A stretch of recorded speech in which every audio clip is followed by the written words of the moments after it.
الله حي القيوم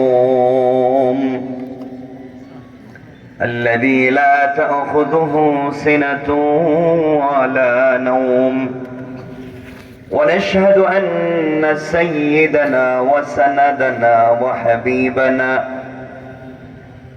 وحبيب ربنا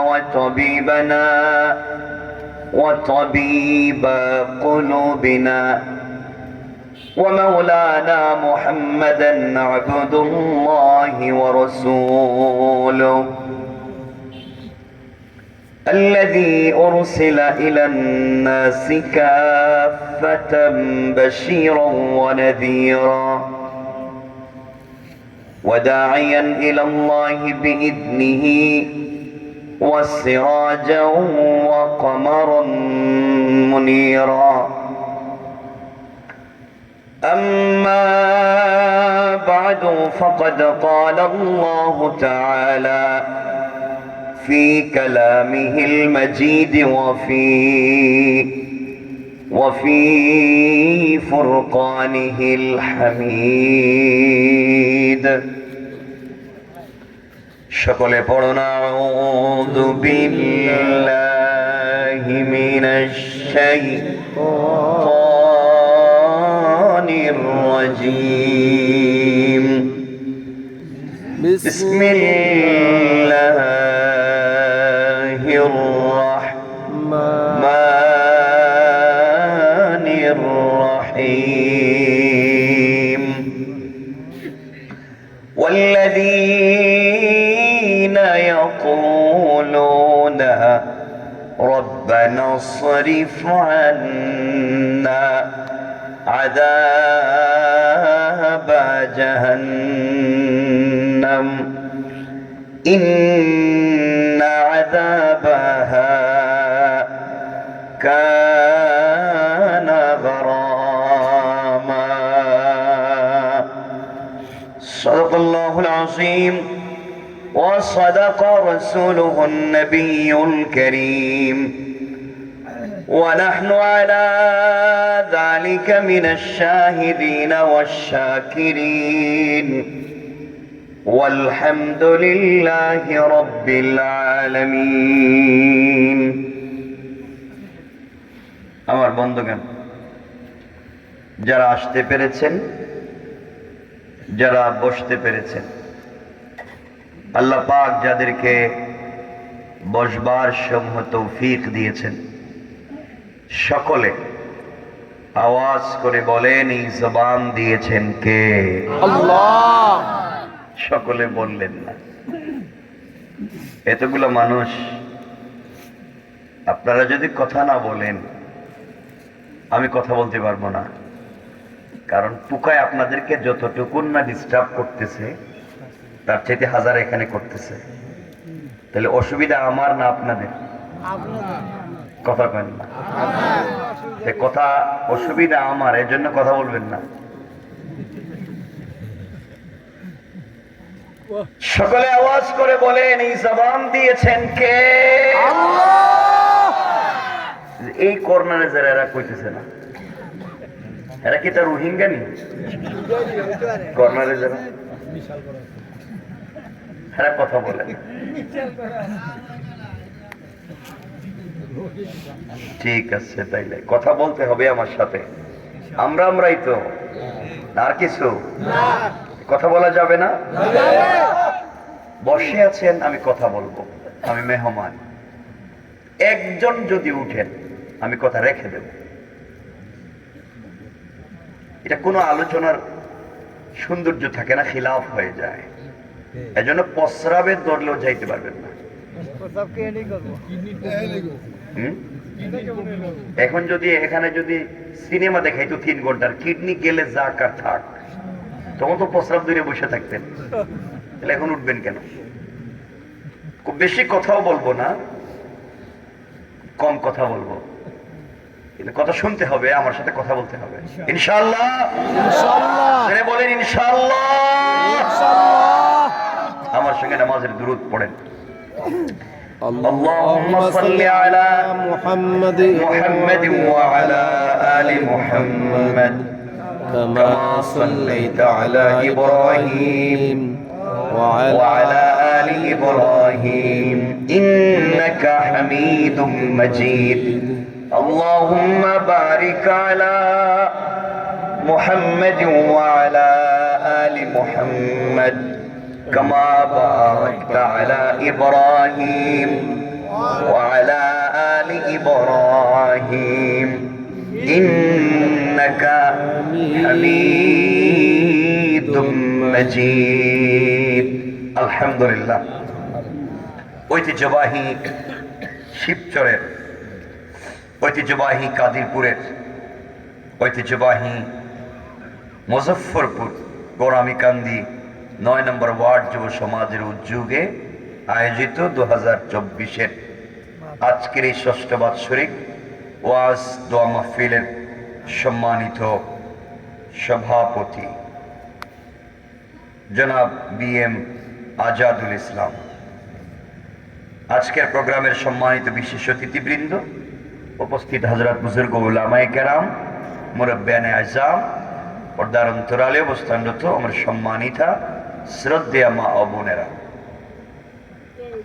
বিশেষ করে আগামী দিনের জাতির দিকপাল, ভবিষ্যৎ জীবনে জাতির কান্ডারি, কলিজার টুকরা ছাত্র তরুণ যুবক বন্ধুগণ, আলোচনার শুরুতেই আমার পক্ষ থেকে সকলকে আন্তরিক মোবারকবাদ শুভেচ্ছা জানিয়ে আল্লাহ পাক রব্বুল ইজ্জতুল জালালের শাহী দরবারে শুকরগুজার হচ্ছি যে আল্লাহ আজকের এই মোবারক দ্বীনি জলসায় আমাদের সকলকে একত্রিত করেছেন, আমরা বসতে পেরেছি, আল্লাহ পাক আমাদেরকে নিয়ে এসেছেন, সকলে পড়ছি আলহামদুলিল্লাহ। আপনারা ভালো আছেন? আলহামদুলিল্লাহ। আল্লাহ পাক আমাদেরকে ভালো রেখেছেন, বিশ্বাস করছি এবং মনে প্রাণে আশা করছি তিনি ভবিষ্যতে আমাদেরকে আরো ভালো রাখবেন ইনশাআল্লাহ। সম্মানিত উপস্থিতি, কোরআনে কারীমের 19 নম্বর পারা 25 নম্বর সূরা সূরা আল ফুরকান আয়াত নম্বর 65, এখান থেকে কিছু তেলাওয়াত করেছি, আমরা শুধু এখানেই কিছু কথা শুনবো। এজন্য এদিক সেদিক কথা না বলে আমরা সরাসরি আলোচনা শুরু করতে চাই। আপনারা কি বলেন? ইনশাআল্লাহ। আমার মুসলমান বন্ধুগণ, এই পৃথিবীতে আল্লাহ তাআলা আমাদেরকে প্রেরণ করেছেন তার একটা বিশেষ উদ্দেশ্য নিয়ে। উদ্দেশ্য সম্পর্কে আল্লাহ বলেছেন, ওয়ামা খালাকতুল জিন্না ওয়াল ইনস ইল্লা লিয়াবুদুন, জিন্নাত এবং মানুষকে তিনি সৃষ্টি করেছেন শুধুমাত্র কেবলমাত্র তার ইবাদতের জন্য। তাহলে পরিষ্কার করে আপনারা বলেন তো, ইবাদত হবে কার? আল্লাহ। সবাই বলেন, ইবাদত হবে কার? আল্লাহ। আমরা অনুসরণ করব, ইবাদত করব, আমরা ডাকবো কাকে? আল্লাহকে। তাহলে এখান থেকে পরিষ্কার হয়ে গেল এই পুরা নবমণ্ডল ভূমণ্ডল যা আছে সব কার? আল্লাহ। আল্লাহ হলেন রব, তিনি পুরা সৃষ্টির আলমের রব্বুল আলামিন, তিনি সকলের রব। রাসূল পাক সাল্লাল্লাহু আলাইহি ওয়াসাল্লামকে আল্লাহ বলছেন রাহমাতাল লিল আলামিন, তিনি পুরা আলমের জন্য রহমত। যে আল্লাহ পুরা আলমের কি? রাসূল কি? রহমত। কোরআনে কারীমকে আল্লাহ বানিয়েছেন হুদাল লিন-নাস, হুদাল লিল আলামিন, হুদাল লিন-নাস ওয়াবাইয়িনাতিন মিনাল হুদা ওয়াল ফুরকান। কোরআনকে বানিয়েছেন পুরা জাতির জন্য হিদায়াত। তাহলে এখান থেকে যে কথা পরিষ্কার হয়ে গেল, আমরা একমাত্র কেবলমাত্র ইবাদত করব কার? আল্লাহ। আমরা একমাত্র তাওহীদের অনুসরণ করব আল্লাহর, আর রিসালাতের অনুসরণ করব রাসূলের। সুতরাং এই পৃথিবীতে বেঁচে থাকতে আমাদের দুটো জিনিস পরিষ্কার লাগবে, এক আল্লাহর তাওহীদ আর দুই রাসূলের রিসালাত। কয়টা জিনিস বললাম? সবাই বলেন না? এক আল্লাহর তাওহীদ, একত্ববাদের প্রতি পূর্ণাঙ্গ বিশ্বাস, আর এই বিশ্বাসকে বাস্তবায়িত করবার যে পথ আর পদ্ধতি তার নাম হচ্ছে রিসালাত। রাসূলের সুন্নাহ মতো আমাদের বাস্তব লাইফকে পরিচালিত করতে হবে। তাহলে হুকুম মানবো আল্লাহর, আর তরিকা মানবো। আমার কথা কি বুঝতে পারছেন? আমরা ক্লাসের মতো করে ভাবে আলোচনা করব, না বুঝলে আবার বলবো, কিন্তু বুঝতে হবে আপনাদের। একজনও যদি বলেন বুঝি নাই, আপনি দাঁড়িয়ে বলবেন বুঝি নাই, ওটা আমি আবার বলবো। কথা কি বুঝলেন আমার? তাহলে চলার পথে এখান থেকে আমরা বুঝতে পারলাম একমাত্র কেবলমাত্র হুকুম মানবো কার? বলেন না কার? আর তরিকা আমার পিসাবের, রাসূলের। যদি আমার পীরও রাসূলের তরিকা ফলো না করেন, তিনি পীর নয়, তিনি বাটপার। কোন ব্যক্তি যদি আল্লাহর তাওহীদের বিরোধিতা করে, আল্লাহর হুকুমের বিরোধিতা করে, সে মানুষ নয়, সে শয়তান। কথা বলেন না কেন? এতটুকু তো বুঝছেন। এবার বলেন তো, এই সমাজে অনেক লোক আছে নামাজও পড়ে সুদও খায়। আপনাদের শিবচরে নাই? বলেন, নামাজ পড়া হুকুম কার? আল্লাহ। আর সুদ খাওয়া হারাম। একসাথে আপনি চক্ষু খুলতেও পারবেন, বন্ধও করতে পারবেন নি। একসাথে ঘুমাইতেও পারবেন, সজাগও থাকতে পারবেন নি। কথা বলেন। তাহলে আপনি হুকুম আল্লাহরও মানবেন, শয়তানেরও মানবেন, হবে নি?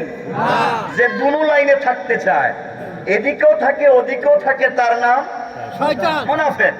তার নাম মুনাফিক। বুঝেন আমার কথাগুলা, খুব বুঝবার জন্য বলতেছি।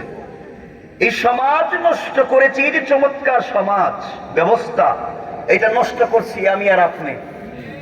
কে? কথা হয় না কেন? বলেন আমরা, আমরা বলেন, বলেন আমরা, বলেন আমরা নষ্ট করছি। এরা চিন্তা করছে আমরা কেমনে নষ্ট করি। বলেন আমরা নষ্ট করছি, যে আপনারা নষ্ট করছেন। এখানে অনেক লোক আছেন বসা, যারা 5 ওয়াক্ত মসজিদ নামাজ পড়েন, হজ করেছেন, উমরাও করেছেন, মসজিদ মাদ্রাসা দানও করেছেন। কসম রব্বে পাকের সাথে অনেক লোক আছে 5 ওয়াক্ত নামাজি, যারা নামাজ পড়ার পরেও এলাকার সব থেকে বড় সুদের কারবারি। কথা বলেন না কেন? আছে না নাই? কত বড় শয়তান চিন্তা করলে। নামাজও পড়ে সুদও খায়। সমাজ আপনি আমি নষ্ট করেছি। আমি জানি না আপনারা আমার উপরে রাগ করবেন না, আমি আসিনি, আমি কাউরি চিনিও না, কারোর সঙ্গে কথাও হয়নি। সমাজ এইভাবে আমরা নষ্ট করেছি, আপনারা খবর নেন। মসজিদের ইমাম রাখবার সময় আপনারা দেখেন ইমাম সুন্দর কিনা, ইমামের হাঁটাচলা কেমন, ইমামের তেলাওয়াত কেমন, মনে হইতেছে হে জামাই দেখতেছে। কথা বলেন না কেন?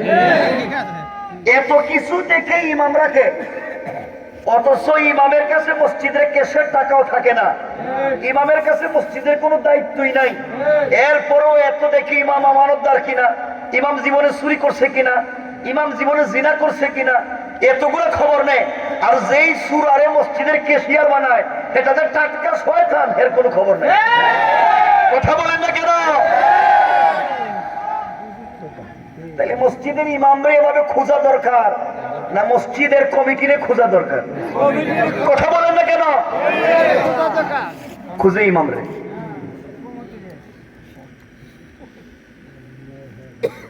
সমাজ ব্যবস্থা খুব ভালো করে বুঝবেন তো সামনের ওয়াজও বুঝবেন। সমাজ আমি আপনার নষ্ট করেছি। খবর নেন আপনাদের এলাকায়, আপনাদের এলাকায় খবর নেন, অনেক মসজিদ আছে মসজিদের সভাপতি সুদখোর, বলেন ক্যাশিয়ার ঘুষখোর, আর সেক্রেটারি দুর্নীতিবাজ, চাঁদাবাজ, বদমাশ, ফেন্সিডিল ব্যবসায়ী, ইয়াবা ব্যবসায়ী, এতিমের জায়গা দখল করে, বিধবার বাড়ি দখল করে, পাবলিকের সম্পত্তি নিজের নামে লেখা নয়, রাস্তাঘাট দখল করে খায়, সব খায়।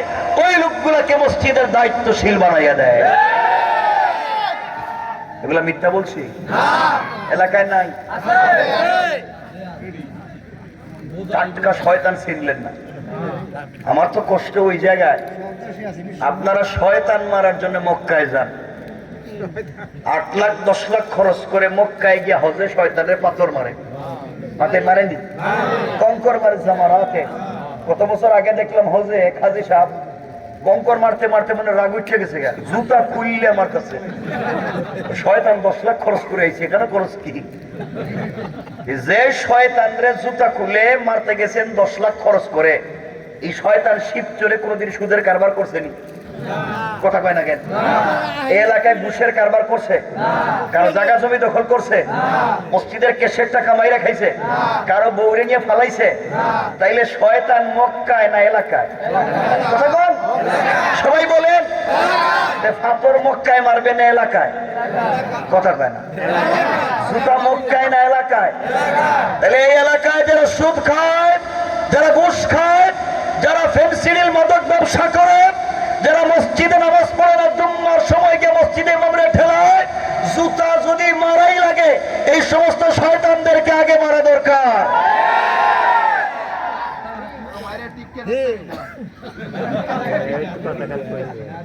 ইমান দুর্বল, জিজ্ঞা তো থাকতেই। আমার কথা খুব খারাপ লাগতেছে আপনাদের, আমি কিচ্ছু বলি নাই।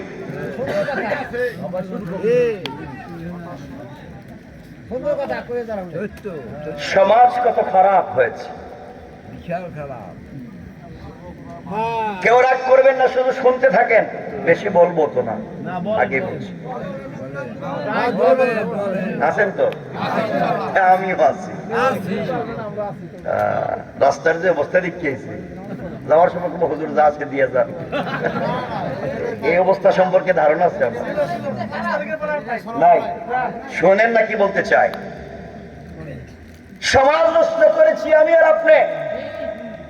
এলাকায় অনেক মুরব্বী আছে, এলাকার মোড়ল, এলাকার মাতবর, এলাকার বিচারী, পঞ্চায়েতের বড় মুরব্বী, এলাকার সর্দার, অনেক মুরব্বী এলাকায় আছে। পঞ্চায়েতের বিচার করতে গিয়া এক কাপ রং চা খাইয়া এদিকের বিচার কেদিকে দিয়ে দেয়। কথা বলে, এগুলো এলাকায় নাই। হাতে 500 টাকা দরাইয়া দিলে পুরো বিছা সুদ্ধা খায় ফেলায়, এগুলো এলাকায় নাই। তাহলে শয়তান মক্কায় না এলাকায়? জুতা মক্কায় মারবেন না এলাকায়? এই মুরব্বীর টাকা খাইয়া বিচার করে, যে মসজিদের সভাপতি, সেক্রেটারি, কেশিয়ার 2 নম্বরই পথে চলে, 5 তারিখের পরে এই সমস্ত নোংরামি যারা করে, এদেরকে জুতা পেটা করে, এদেরকেও ভাগায় এই দেশ ছাড়াইয়া দিতে হবে। ঠিক কিনা বলেন? এলাকা আসেনি? এখানে কেউ আসেনি? ওখানে আশেপাশে তাই নি বাবু? কি কয় এটা তো মারাই ফেলাইছে। এখানেও আসেনি? চিন্তা করতেছে মনে হয় আজরাইলে ধরছে আজকে।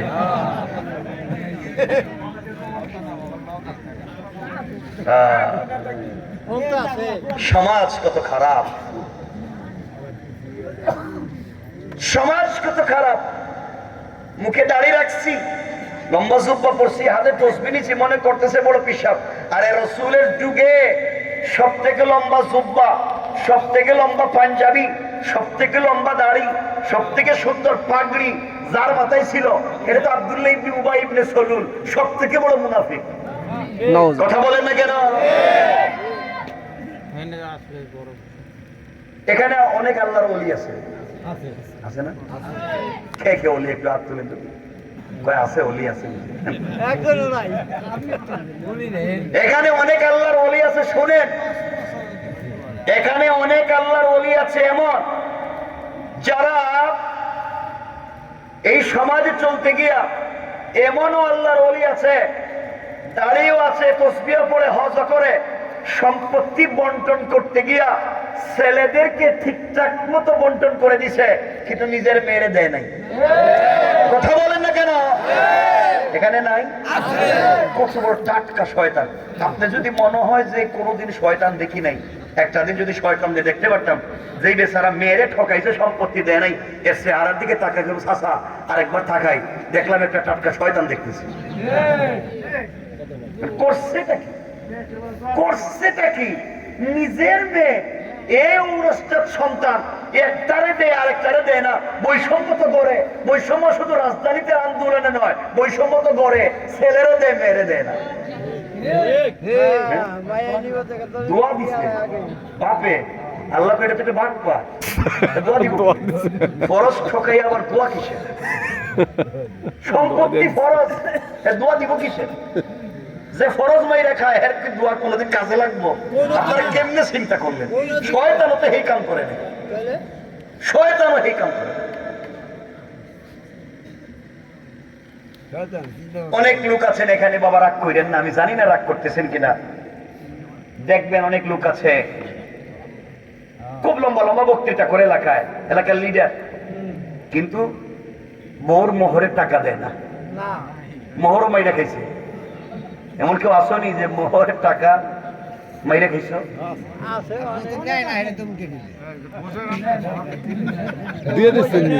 মোহর দিছেননি, স্ত্রীর মোহর আদায় করছেননি। নামাজ পড়া যেমন ফরজ, রোজা রাখা যেমন ফরজ, মোহর আদায় করাও ফরজ। মোহর আদায় করা দিছেননি? হ্যাঁ, নাই আদায় করে দিছে। এমনকি কেউ আছেন যে হুজুর আমার বউ মোহর মাফ করে দিছে। ভগবান, আপনি তো একজনই বেড়া মানুষ, ঠিক? আমি এখন জানতে চাই এমনকি কেউ আছেন যে আপনার বউ আপনারে মোহর মাফ করে দিছে? হাত তুলে দেখেন না। মাশাআল্লাহ, তো ভালোবাসার বউ, কি কলিজার বউ, মোহর মাফ করে দিছে। আঙ্কেল, এই যে বউ মাফ করে দিছে, কালকে তালাক দিয়া দেখেন মোহর দেওয়া লাগেনি, দেখেন তালাক দিয়া এটা যে মাফ করে দিছে তো শয়তানি করছে। আল্লাহ কোরআনে বলছেন ইলা আজালিম মুসাম্মান ফাকতুবুহু ওয়ালিয়াকতুব বাইনাকুম কাতিবুন বিল আদল। তোমরা লেনদেন করলে লেখালেখি করো, সাক্ষী রাখো, কারণ হে তো কালকেই পোল্ট্রি মারবে। বউকে মাফ করে দিছে, কালকে ডিভোর্স দিয়া দেখেন লাভে আসলে আদায় করবে। কথা বলেন না কেন? ঠিক। হ্যাঁ, কেটে কইছে, কেটে কইছে না না আদায় কি আপনি দিবেন? শয়তানি কিসে? আপনার উপরে ফরজ, দেওয়া লাগবে। কথা কি বুঝছেন আমার? আপনাকে দিতেই হবে। কথা কষ্ট হচ্ছে আপনাদের? যুবকেরা তোমাদের কষ্ট হইতেছে? তোমাদের মোবাইলে মিস কল আসলে যাইও না। আজকে যেই মিস কল দেও বসে থাকবো আছে ইনশাআল্লাহ, কারণ তোমাদের মোবাইলে তো ডাইরেক্ট ফোন আসে না, শুধু মিস কল আসে। ওই যে পাশের বাড়ির বল্টুর মেয়ের সাথে প্রেম, ঠিক কিনা? এটাও কয় ঠিক, মানে মহা বিপদে সব ঠিক মেরে দিতেছে, সব ঠিক মেরে দেয়। জওয়ানেরা শোনো কি বলতে চাই। আজকে এই সমাজকে অন্যায় অনাচারে ভরপুর করে দেওয়া হয়েছে। বাজারে বাজারে মাদকের সয়লাভ হয়ে গিয়েছে। ঘরের ভিতরে শান্তি নাই, সমাজে শান্তি নাই, মসজিদেও শান্তি নাই। এমনকি সব এমনও ইমাম খতিব আছেন মসজিদের মিম্বরে বসে সত্য কথা বলেন না, কারণ বললে চাকরি থাকবে না। তোমার চাকরি করতে বলছে কে? ছেড়ে দাও চাকরি, ওই বাজারে সবজি ব্যবসা করে খাও, এরপরও চেয়ারে বসলে সত্য কথা বলতে হবে, ঠিক কি না? বলতে পারবে না বসছো কেন? ইমাম সাহেব জুড়ে কয় না, কারণ সভাপতি তো সুদ খায়, চাকরি তো থাকতো না, নিশি পরে সব বাদ দিতে হবে। সমাজকে সুন্দর পথে নিয়ে যেতে হবে। আল্লাহ পাক তৌফিক দান করুক, সকলে পড়ে না আমিন। আমিন। খুব মনোযোগ দিয়ে কথাগুলো শুনেন, এতক্ষণ বুঝছেননি আপনারা? সামনের দিকে যাই। একজন মানুষ যদি পূর্ণাঙ্গ জান্নাতি হতে হয়, কি হতে হয়? আলোচ্য আয়াতের অধীনে তার গুণ লাগবে ৮টা। কয়টা? ৮ গুণ যদি কারো ভিতরে থাকে সে জান্নাতি। সে কি? জান্নাতি। আপনারা দেখেন, আমি আপনাদের একবারে কমন সেন্সের কাছে, জেনারেল নলেজ, একবারে কমন সেন্সের কাছে আপনাদের প্রশ্ন। অনেক মুরব্বী দেখবেন ফজরের সময় মসজিদে নামাজে আসার সময় ডাকে, আসো, আজান হয়ে গেছে, আসো জামাতের টাইম বলেনি বিলাল আজান কেন? অনেকে বলে, অনেক জায়গায় অনেকে বলে আসো আসো আসো ডাকে। ওই যে বেচারা মসজিদে আসো আসো ডাকতেছে রাস্তায় পাবলিকে, হের পাশেই হের বউ ঘুমাইছিল, হেরে ডাকে নাই। কথা বুঝেন নাই? নিজের পাশে নিজের স্ত্রী ঘুমাইছিল, হেরে ডাকে নাই, ডাকতে তো ফিরাইব। নিজের ছেলেরে ডাকে নাই, মেয়েরে ডাকে নাই, রাস্তায় পাবলিকে ডাকে। কথা বলেন না কেন? ইসলাম পাবলিকের কাছে প্রথমে না নিজের ঘরে? রাস্তাঘাটে গুলো করো কেন?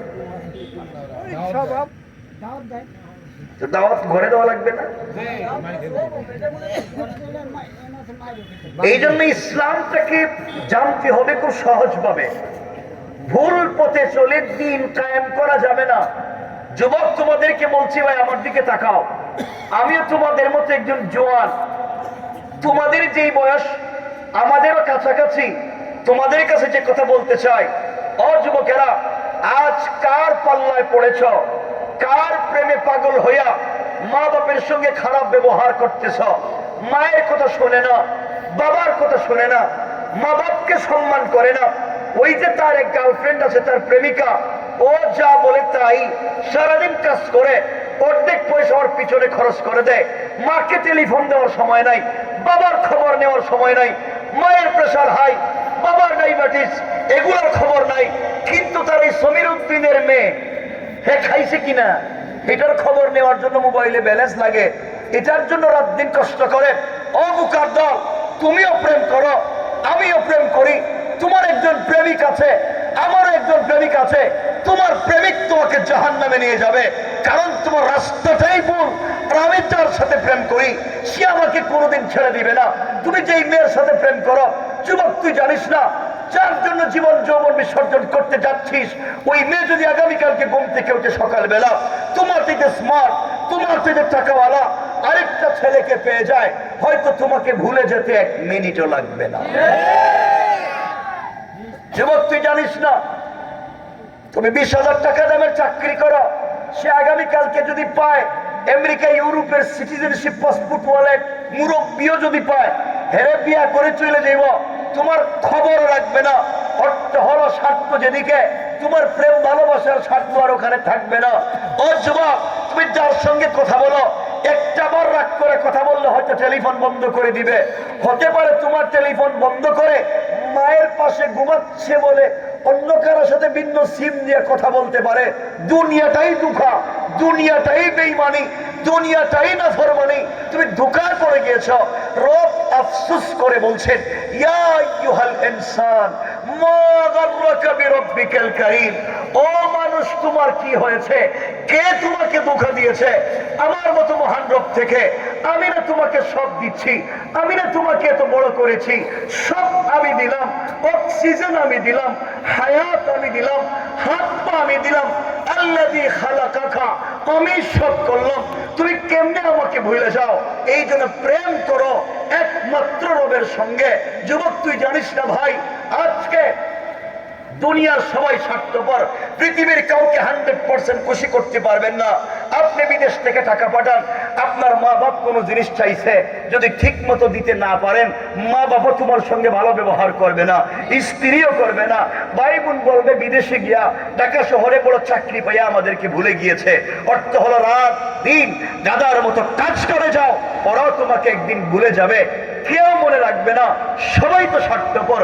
আল্লাহ বলছেন, বান্দা দুনিয়ার মানুষের পিছনে ব্যর্থ চেষ্টাবাদ দিয়ে আমার পিছনে একটাবার নজর দাও। দুনিয়ার 100% সকল মানুষকে খুশি করতে পারবে না, কিন্তু আমাকে যদি একবার হাজারো নাফরমানি করে একবার আল্লাহ বলে ডাক দেও, আমি রব খুশি হইয়া তোমাকে আমার বুকে জড়াইয়া নেই। রব তো তার নাম। তুমি কেমনে সেই রবকে বলে বসে আছো? যুবক শোনো, আমার রাসূলও প্রেম করেছেন, আমার আল্লাহ রাসূলের সঙ্গে প্রেম করেছেন। তুমি যার সঙ্গে প্রেম করো সারা রাত গুনগুন করে কথা বলো, কারণ অন্ধকারাচ্ছন্ন সময় একাকী প্রেমিকের সঙ্গে কথা বলতে মজা লাগে, ভাল লাগে। আরে বোকা তুই জানিস না, তুমি জানো না, আমার রব বলছেন লা তাখুযুহু সিনাতুম ওয়ালা নাওম, আমার তো ঘুম আসে না, আমি তো কথা বলতে চাই তোদের সঙ্গে, কারণ বানাইছি তো আমি, সম্পর্কটা আমার, ভালোবাসা আমার, আমি একটু কথা বলতে চাই। এই জন্য মাঝে মাঝে আমার রাসূলকে ডাক দিতেন, ইয়া আইয়ুহাল মুদাসসির, ইয়া আইয়ুহাল মুজাম্মিল। মাঝে মাঝে বলতেন কুম ফাআনজির ওয়া রাব্বাকা ফাকাব্বির ওয়া সিয়াবাকা ফাতাহহির। ও চাদরওয়ালা চাদর খোলো, ও কম্বলওয়ালা কম্বলের নিচ থেকে বের হও। তুমি আয়েশার সঙ্গে শুয়ে আছো, তুমি খাদিজার সঙ্গে শুয়ে আছো। ও বন্ধু, আমি তো তোমার প্রেমিক, তোমার প্রেমে মাতোয়ারা, আমার ঘুম আসে না। লা তাখুযুহু সিনাতুম ওয়ালা নাওম। তুমি কেমনে ঘুমায়া থাকো, আমি যে তোমার সঙ্গে কথা বলতে চাই। ও বন্ধু, তুমি তো জমিনে নিজের ঘরে ঘুমিয়ে আছো। আল্লাহু আরশে ইস্তাওয়া, আরশে আজিমে আমার একা একা ভাল লাগে না। তুমি ঘুম থেকে উঠো, ঠান্ডা পানি দিয়ে ওযু করো, বিছানা তো ছাড়ো, আর সিজদায় গিয়ে আমাকে ডাক দাও। আমি আসমানে থাকবো না, সাথে সাথে তোমার ঘরের দরজায় হাজির হয়ে যাও। রব তো তার নাম, তুমি কেমনে সেই রবকে ভুলে যাও? রব বলেছেন, বান্দা তুমি হাজার গুনাহ করো, হাজার নাফরমানি করো। শয়তান আল্লাহকে বলছে, আল্লাহ সালসালিম মিন হামাইম মাসনুন, পচা দুর্গন্ধযুক্ত নাপাক পানি দিয়া যে আদম বানাইছেন, আমি ওই আদমরে সাজদা দিব। এটা কখনো হতে পারে না, এই দুর্গন্ধওয়ালা জিনিসকে সাজদা দিতে পারি না। অথচ শয়তান পৃথিবীর এমন কোন জায়গা নাই, এমন কোন মাটি নাই যেখানে আল্লাহকে সাজদা করে নাই। পৃথিবীর সকল কিতাবের হাফেজ ছিল শয়তান, পৃথিবীর সকল জায়গায় আল্লাহকে সাজদা করেছে, কিন্তু আল্লাহর হুকুম মেনে আল্লাহকে একটা সাজদা করেন, আল্লাহর হুকুম মেনে আদমকে একটা সাজদা করে নাই। এই জন্য সাজদা বেশি হওয়ার কথা নয়, আল্লাহর হুকুম মেনে একটা সাজদাই লাইফের জন্য যথেষ্ট। আমার কথা কি বুঝলেন আপনারা? এই জন্য রাসূল বলেছেন, আখলিস দীনাকা ইয়াকফিকাল আমালুল কালিল। এই হাজার আমল নিয়ে বেজাল নিয়ে আল্লাহর সামনে না গিয়ে নির্বেজাল অল্প জিনিসও যথেষ্ট। আমার কথা কি বুঝছেন আপনারা? এই জন্য বাবা, এত হাজার হাজার জিনিস করলাম, বিফলে সব গেল, এটা নয়। আল্লাহকে চিনো, আল্লাহর পথে আসো, রাসূলকে চিনো, রাসূলের পথে আসো। আমরা যেখান থেকে তেলাওয়াত করেছি, দেখবা আল্লাহর কাছে শয়তান বলেছিল, আল্লাহ তুমি একটা বনি আদমকেও জান্নাতে নিতে পারবা না, সবগুলাকে ধোঁকা দিয়ে জাহান্নাম দিব। আল্লাহ বলছিলেন, ও শয়তান, আমার বান্দার যদি 100 বছর হায়াত থাকে, 99 বছর 11 মাস 29 দিনও যদি তুমি নাফরমানি করাও, হায়াতে জিন্দেগি বাকি থাকতে 1 মিনিট 1 মুহূর্ত আগেও যদি আমার বান্দা আমার কাছে তওবা করে ফিরে আসতে চায়, আমি সব দরওয়াজা খুলে দিব। বান্দার সকল অপরাধ ক্ষমা করে এই পরিমাণ সওয়াব আমলনামায় লিখে দিয়া আমার জিম্মাদারিতে জান্নাতের ফয়সালা করে দেব। রব কার নাম একটাবার চিন্তা করে, কেমনে সেই রবকে ভুলে যায়, কেমনে সেই রবকে ভুলে যায়, কেমনে সেই রবকে ভুলে যায়। এই জন্য দুহাত জোড় করে বলছি, আমার কথা কষ্ট পাচ্ছেন আপনারা? এই যে সারাদিন রবকে ভুলে কেমনে থাকেন? মুসলমানেরা আসলে নামাজে ব্যস্ত, আসলে তাফসিরে যাই ব্যস্ত, আসলে দিনই কাজ করি ব্যস্ত। আরে তুমি দুনিয়া দুনিয়া বলে যত ব্যস্ত, তুমি জানো না তোমার থেকে 1000 কোটি গুণ বেশি ব্যস্ত আজরাইল তোমাকে নিয়ে। কথা বলেন না কেন? আজরাইল তোমাকে খুঁজতেছে আর তুমি ভুল পথে চলে যাচ্ছ। এই জন্য বিপদ থেকে বাঁচতে হলে আল্লাহর বাঁচানো পথ ছাড়া যাওয়ার কোন জায়গা, বলেন জায়গা? এই কোন পথে গেলে জান্নাত, আমরা আলোচনায় সেটাই আজকে নিয়ে আসব। গুণ লাগবে কয়টা? 8টা। যে আয়াত তিলাওয়াত করেছি ওখানে আছে গুণ 4টা, আর হাদিসে রাসূল বলেছেন 4টা। এই 4 4 8 গুণ যে ব্যক্তি অর্জন করবে, রাসূল বলেছেন ফাদাখালাল জান্নাতা বিসালাম, মরলেই দারুস সালাম নামক জান্নাতে পৌঁছে যাবে। সুবহানাল্লাহ। তো আসতে বললেন, আর একটু জোরে বলেন না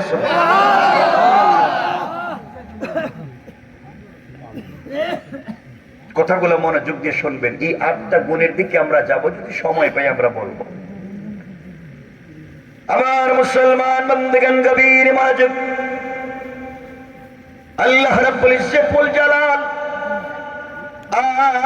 আখিরি জামানার পয়গম্বর সরকারে কায়নাত দু জাহানের সরদার নবী রহমত জনাবে মুহাম্মদ রাসূলুল্লাহ সাল্লাল্লাহু আলাইহি ওয়াসাল্লাম কে আল্লাহ তাআলা জানিয়ে দিয়েছেন, বন্ধু আমার, দুনিয়ার জমিনে যারা আমি আল্লাহর গোলাম দাবি করবে, আশিক রাসূল দাবি করবে, আমি আল্লাহর গোলাম মনে করবে, আল্লাহর গোলামের গুণ কি, কোয়ালিটি কি, কন্ডিশন কি, আমার আল্লাহ কোরআনে কারীমের 19 নম্বর পারা 25 নম্বর সূরা সূরাল ফুরকানের 63 নম্বর আয়াত থেকে আমার আল্লাহ বললেন, ওয়া ইবাদুর রাহমানিল্লাযীনা ইয়ামশুনা আলাল আরদি হাওনা। আল্লাহ রাব্বুল ইজ্জত ওয়াল জালাল বলছেন, মুসলমানেরা, এই দুনিয়ার জমিনে যারা আমি আল্লাহর গোলাম দাবি করবে, আশিক রাসূল দাবি করবে, আমি আল্লাহর গোলাম নিজেকে মনে করবে, বান্দারে, আল্লাহর গোলামের 1 নাম্বার গুণ হলো আমার গোলাম দুনিয়ার জমিনে কোনদিন অহংকার করতে পারে না। আল্লাহর গোলাম যারা দুনিয়ার জমিনে দাবি করবে, আল্লাহ বলে দিয়েছেন আমার গোলাম দুনিয়ার জমিনে অহংকার করতে পারে না। সুতরাং আল্লাহ তাআলা আপনাকে পয়সার মালিক বানিয়েছেন, সম্পদের মালিক বানিয়েছেন। আপনি যদি সম্পদের কারণে দুনিয়ার জমিনে অহংকার করে বসে, আমার আল্লাহ চাইলে 1 মিনিটের ভিতরে পয়সাওয়ালাকে রাস্তার ফকির বানাইয়া দিতে আমার আল্লাহর 1 মিনিটও দেরি হবে না।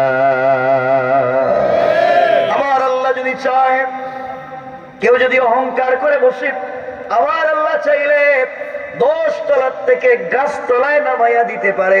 আর কেউ যদি অহংকার ছেড়ে দেয়, আমার আল্লাহ চাইলে 22 তলার থেকে কান ধরে 10 তলার মালিক বানাইয়া দিতে পারে। কোন ঠিক কিনা?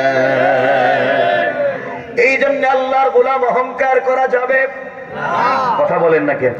সবাই বলেন যাবে না। আপনারা করেননি? না না, আপনারা তো ফেরেশতা মানুষ, করে না। দেখবেন দেখবেন বেচারা আগে পয়সা পাতি ছিল না, গ্রামে গরিব মানুষ ছিল, এখন ছেলে মেয়ে বিদেশ গেছে, পয়সার মালিক হইছে, পয়সার গরমে তা লঙ্গির বাড়িতে এলাকায় থাকা যায় না। কথা বলেন না কেন? আসে না? নাই? আর কেউ অহংকার করে না। কত শয়তান হয়ে গেছি আমরা, চিন্তা করি। দেখবেন এলাকায় যদি কেউ বড় হুজুর হয়ে যায়, রাগ করেন না, আমি তো কথা মাত্র শুরু করলাম, রাগটা করেন না কেউ। আর রাগ করলে কি আমি কি জিন্দিগিতে রাখবো নাকি? রাগ করলে কি? কথাটা শোনেন, এলাকায় যদি কেউ বড় হুজুর হয়ে যায়, কি হুজুর? এলাকার বড় হুজুর, সব না, আবার ভালো মানুষ আছে। দেখবেন এলাকায় যদি কেউ বড় হুজুর হয়ে যায়, বড় হুজুর ওরে আল্লাহ রাস্তা দিয়ে গেলে তিনি আর পাবলিকে সালাম দেন না। কথা বলেন, আমি সালাম দিব কেন? আমি তো বড় হুজুর, আমারও সালাম দেও। বড় হুজুরে সালাম দিলে জবাব দেয় না, কিন্তু হুজুর বড় হুজুরে সালাম দিচ্ছেন, মাথা ব্যথা। মাথায় তোমার কি সমস্যা? সালাম তো জবান দিয়ে দিবা। মুসাফা বড় হুজুরের দিকে যাইতেছে, আপনি চিন্তা করলেন বড় বড় হুজুরদের সঙ্গে মুসাফা করলে সগীরা গুনাহ মাফ হয়, হুজুরের সঙ্গে মুসাফা করতে হাত দিয়েছেন, হুজুর নাও ঠান্ডা লাগতেছে, হাত বের করে না। কিন্তু মুসাফার সময় যদি বড় হুজুরের হাতে একটু হাদিয়া ধরাই দিতে পারেন, হাদিয়া, হাদিয়া বুঝছেন? হাদিয়া বুঝছেন? হ্যাঁ, কিছু যদি দিতে পারেন, থ্যাংক ইউ, ভেরি গুড, আবার ইশারা দিও। কথা বলেন না কেন? কেন তুমি এগুলো করছো কেন? এই শয়তানি কেন? এই জন্য আল্লাহর গোলামের 1 নাম্বার গুণ অহংকার করা যাবে। এই যে দেখেন দেশের অবস্থা, ক্ষমতা নিয়ে অহংকারের কোন শেষ ছিল না, সবই তো আমার। এই জমিনে যারা ক্ষমতার বড়াই করেছে, প্রত্যেক জালেমকে জুলুমের একটা জায়গায় পৌঁছে যাওয়ার পরে আল্লাহ তাআলা তাকে শুধু বেইজ্জত করেন নাই, লাঞ্ছনার জিন্দেগি পর্যন্ত দিয়েছেন, অস্তিত্ব বিলীন করে দিয়েছেন। সুতরাং যারা জুলুম করেছে এই দেশে, এই জালেমদের দেশে যারা জুলুম করেছে, এখন পর্যন্ত এই দেশে এই জালেমদের পক্ষাবলম্বনকারী, এই ফ্যাসিস্টদেরকে পুনর্বাসন করবার জন্য যারা চেষ্টা করে যায়, এই দেশের যুবক তরুণ ছাত্র সমাজ এদেরকেও দেশ ছাড়া করে দেবে। ঠিক কিনা বলে? এখন তো অনেক আছে, দেখেন ক্ষমতা ছিল, বাড়ি বানাইছে, পয়সার অভাব নাই, আজকে থাকে গিয়া জঙ্গলে, কই থাকে? জঙ্গলে থাকে।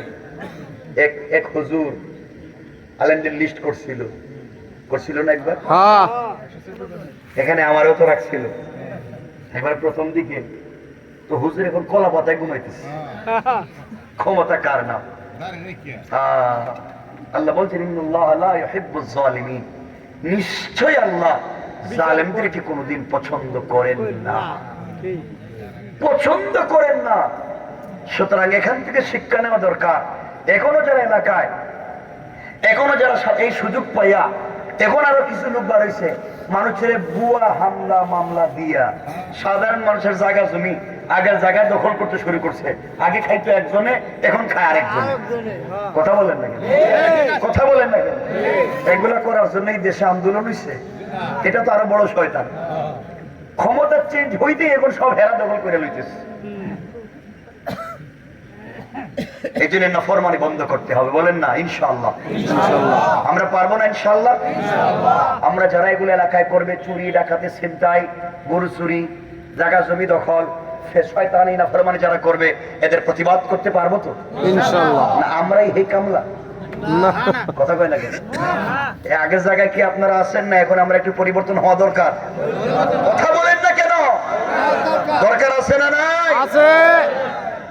আমি জানি আমার কথা আপনাদের অনেক খারাপ লাগবে, লাগবে না? লাগবে, খারাপ লাগবে অনেকের। খারাপ লাগতেছে? লাগবে। এই জন্য কথাগুলো দিল দিয়ে শুনেন। এক নাম্বার, আমরা লম্বা করবো না, সংক্ষেপ করে করে যাব। আমরা সামনে আরো লম্বা আলোচনা সংক্ষেপ নিয়ে আসবো। এক নাম্বার, আল্লাহর গোলামের গুণ অহংকার করা যাবে না। আল্লাহর গোলামের দুই নাম্বার গুণ আল্লাহ বলছেন ওয়াইদা খাতাবাহুমুল জাহিলুনা ক্বালু সালামা। আল্লাহ রাব্বুল ইজ্জত ওয়াল জালাল বলছেন মুসলমানেরা, এই দুনিয়ার জমিনে যারা আল্লাহর গোলাম দাবি করবে, আশিক রাসূল দাবি করবে, আল্লাহর গোলাম নিজেকে মনে করবে, আল্লাহর গোলামের দুই নাম্বার গুণ হলো আমার গোলামকে কেউ গালি দিলে গালির জবাব দিবে না, আঘাত করলে আঘাতের জবাব দিবে না, গীবত শিকায়াত করলে জবাব দিবে না। বরং আমি আল্লাহ গোলামকে কেউ যদি গালি দেয়, আমার গোলাম গালির জবাবে গালি না দেয়া ওই ব্যক্তির জন্য শান্তি আর সালামতের দোয়া করে যায়। পড়েন সুবহানাল্লাহ। আল্লাহর গোলামের দুই নম্বর গুণ গালি দেওয়া যাবে না। সবাই বলে না কেন? আমার দিকে তাকান, গালি দেওয়া যাবে না। আপনারা দেননি? রাস্তাঘাটে গালি গালাজ করে কেনা? গালি দেওয়া যাবে? কেউ যদি আমাদেরকে গালি দেয়, বিনিময়ে আমরা তার জন্য শান্তির দোয়া করব, সালাম দিব। বলেন ইনশাআল্লাহ। কি দিব? সালাম দেননি আপনারা? সত্য কথা বলেন না? অবশ্যই। এটা হাদিস মনে হয়েছে, আমি একটু বলে দিই। ওই আলোচনার ভিতরে, এটা আলোচনার বাইরে না।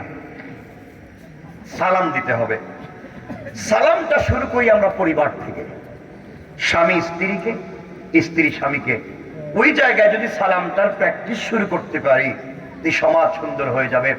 আজ আমাদের ঘর থেকে শাহজালাল, শাহ কোরআন, জুনাইদ বাগদাদি, আব্দুল কাদের জিলানী, মুঈনুদ্দিন চিশতি এমন আল্লাহর ওলিরা জন্ম নেয় না। এর কারণ আজকালকে আমাদের মায়েরা ভালো নাই, পরিবার ভালো নাই, স্বামী স্ত্রী সম্পর্ক ভালো নাই। দুজন এক বিছানায় ঘুমায়, একজন পূর্ব দিকে মুখ দিয়া, একজন পশ্চিম দিকে মুখ দিয়া, আর মধ্যখানে ব্যারিকেড দেয় কুল বালিশ দিয়ে। কথা কন না কেন? মনে হয় একজন রাশিয়া আর একজন ইউক্রেন। এই তো চলতে আছে, কোন সম্পর্ক নাই কেউ কারোর সাথে। এই জন্য পরিবারকে সুন্দর করেন। পরিবারকে সুন্দর না করলে পরিবারে শান্তি আসবে না। আমাদের কলিজার টুকরা মা আম্মা জান আয়েশা সিদ্দিকা রাদিয়াল্লাহু তাআলা আনহা, তিনি বলেন ওয়াল্লাহি, আল্লাহর জাত ও সিফাতের কসম, আমি আমার জিন্দেগিতে রাসূল পাককে আগে সালাম দেওয়ার বহু চেষ্টা করেছি। রাসূল ঘরে আসতেছেন, দেখার পরে ঘরের কর্নারে লুকিয়ে গিয়েছি, পর্দার আড়ালে বসেছিলাম, দরজার কর্নারে লুকিয়েছিলাম। রাসূল আমাকে খুঁজে পাবেন না, ঘরে এসে আয়েশা বলে ডাক দিবেন, আমি ঘর থেকে বের হয়ে জড়াইয়া ধরবো, তাকে সালাম দিব, কিন্তু ওয়াল্লাহে আমার জীবনে রসুলকে আগে সালাম দিতে পারি নাই, বরং রসুল ঘরে আসা অনেক দূরে থাকতে তিনি আমাকে সালাম দিতেন। সুবহানাল্লাহ, একটু জোরে বলেন না। নবীজি যদি নিজের স্ত্রীকে সালাম দিতে পারছেন, তাহলে আমরা দিতে পারবো না? বলেন না ইনশাআল্লাহ। ইনশাআল্লাহ, আমরা দিতে পারবো না? ইনশাআল্লাহ, স্ত্রীদেরকে সালাম দিবেন তো ইনশাআল্লাহ? ইনশাআল্লাহ। এই যে মুরব্বীরা আমার চেহারার দিকে এই দেখেন হাসতেছে, তারা চিন্তা করতেছে কি কোন আপনি এত বছর পর, ওরে সালাম দিব কেন? এত বছর পর স্ত্রীকে সালাম দিবেন তো? মাঝে মাঝে ঘরে গেলে বাহির থেকে সালাম দিয়ে, স্ত্রীকে সালাম দিয়ে ইনশাআল্লাহ। বলেন না ইনশাআল্লাহ? ইনশাআল্লাহ। রাসূল বলেছেন হাদিসে, যেই ঘরে স্বামী স্ত্রীকে সালাম দেয়, স্ত্রী স্বামীকে সালাম দেয়, এই ঘরে আল্লাহ 300টা বারাকাতের দরওয়াজা খুলে দেয়। সুবহানাল্লাহ। যেই ঘরে স্বামী স্ত্রীকে, স্ত্রী স্বামীকে সালাম দেয়, আল্লাহ তাআলা বলছেন তাদের হার্ট এবং কিডনিতে যদি কোনো রোগ থাকে আল্লাহ তা থেকেও মুক্ত করে দেন। সুবহানাল্লাহ। তাহলে বউরে সালাম দিবেন আজকে থেকে। আজকে বাসায় গিয়ে ঘরের দরজায় দাঁড়াইয়া বলবেন, বউ আসসালামু আলাইকুম ওয়া রাহমাতুল্লাহ। মুখে বৌমা এর আজকে কোন বুঝে ধরলো? হ্যাঁ হ্যাঁ, মানুষে হাসবো মানে এই হাসবো, এটাই তো ইসলামে পরিবারের ভিতরে সমাজে নাই, এই জন্যই তো মানুষে হাসবো।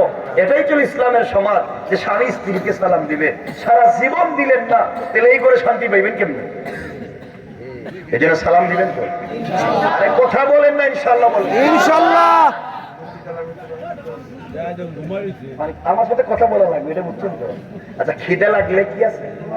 তবারক আছে, তবারক না তবরুক, খাইবেন জনমের মতো। তাহলে কথা তো কয়াই লাগবে।